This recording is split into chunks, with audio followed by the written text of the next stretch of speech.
Alright, today we're going to be talking about, are we a psychopath? You guys can actually figure out whether you're a psychopath or not by answering a couple of riddles. You can determine whether you're a psychopath or not by looking at how you answer the question. Alright, what is this test? Let's give it a try.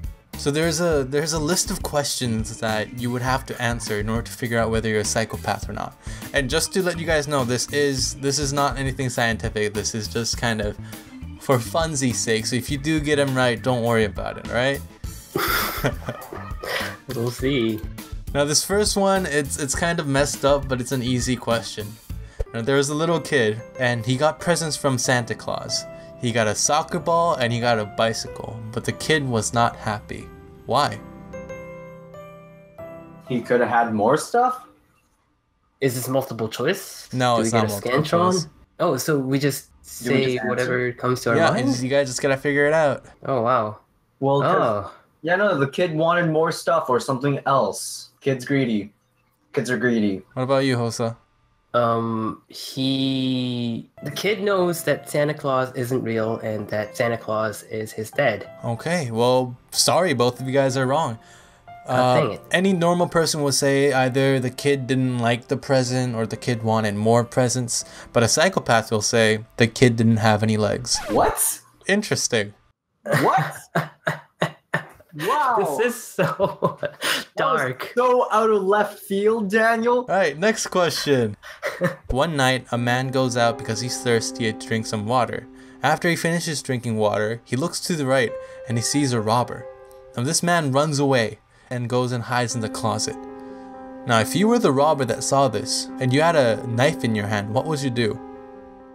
Depends what I'm stealing. If I'm stealing something valuable, no witnesses. Yes, but what would you do? Tell me what you would do. I would pretend like I'm walking away. I would open the front door, close the front door, let him come out, stab him when he comes out. Easy, no witnesses. What would you do, Hosa? I would just get the hell out of the house. Someone saw me. Let's get out. Oh wow, Steven, you actually got that question right. So Good. A normal person would say they would open the closet and kill them, or they would just run away. But a psychopath will say they will wait quietly Shit, really? until oh my that God. person comes out and then kill them. Wow. Oh shit, I was actually saying that. Oh my God, okay. So, Steven, about that party next week, I don't think you should come. Don't worry, I won't bring a knife. Knives are too informal. Alright, question number 3. You're living in an apartment. You're on the 5th floor and you're tired, but you decide to look out the window. And when you looked out the window, you witnessed a man being murdered by another man. But that man saw you too. And then instantly that man pointed a finger at you and moved that finger up and down a couple of times. Now what did that mean? So the man who killed him, killed the other man, saw me and then pointed at me, Yep. and then moved his fingers up and down and up and down. That means he's coming for me next. He saw me see the murder. No witnesses. But why up and down and up and down? That's the There's question. gotta be a reason for it. Because you would usually go left and right, or place 2 fingers on your eyes and then on them, or I'm looking at you, I'll be watching, or something like that, you know what I mean? Why up and down and up and down?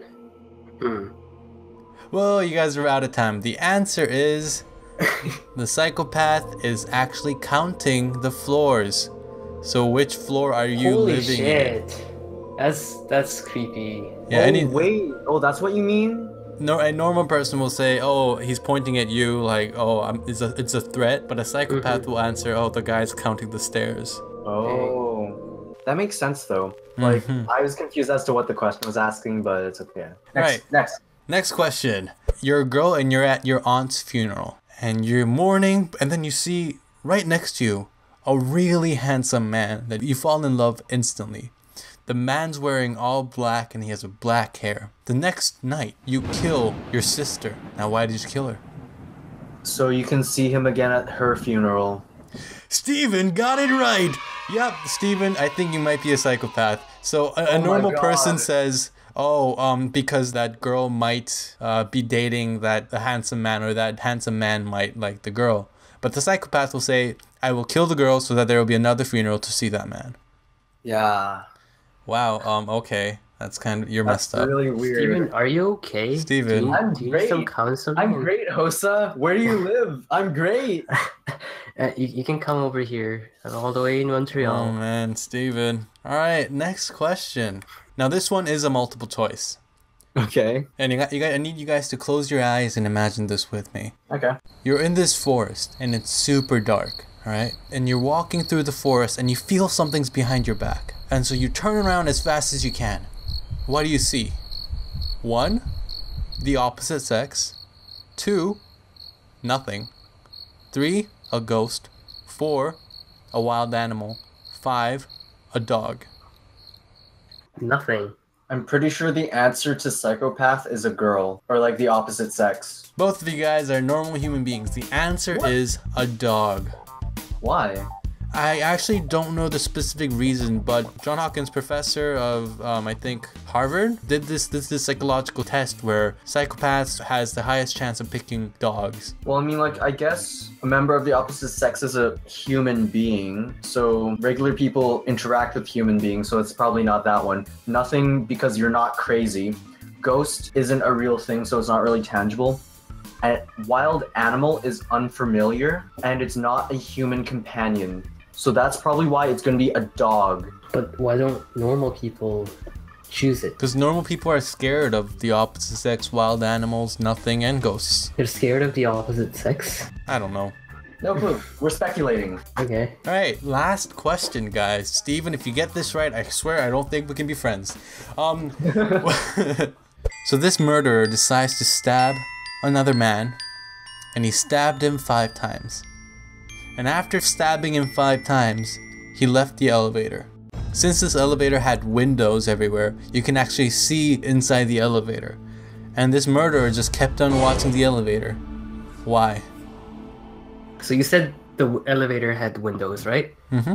But it could also be an elevator that is made out of glass, and it's a mall elevator. And since if someone had died in the elevator, everyone else would be watching. So the man who killed the guy, if he wasn't watching, that would kind of stand out. If he was the only one who wasn't watching. Yeah, no, I get what Host is trying to say. So he watched the person bleeding to death inside the elevator just as any other mall customers would do. Correct. He did not flee the scene because it would have been awkward to find anyone walking away from that kind of horrid scene. Good job, guys. I mean, you guys didn't get all of it right, but Hosa, you're a normal person. Steven, I love you and I care about you. Okay. All right. Also, it's important to just remind everyone that this is just a simple test. It has nothing to do with real science. It's one of these fun pseudoscience questions that if you do get right, you're probably smarter than the rest of us, but you know, it's just a quiz, man. Don't worry about it. Don't worry. Sometimes the voices in your head are your best friends, Daniel, Hosa, Andrew,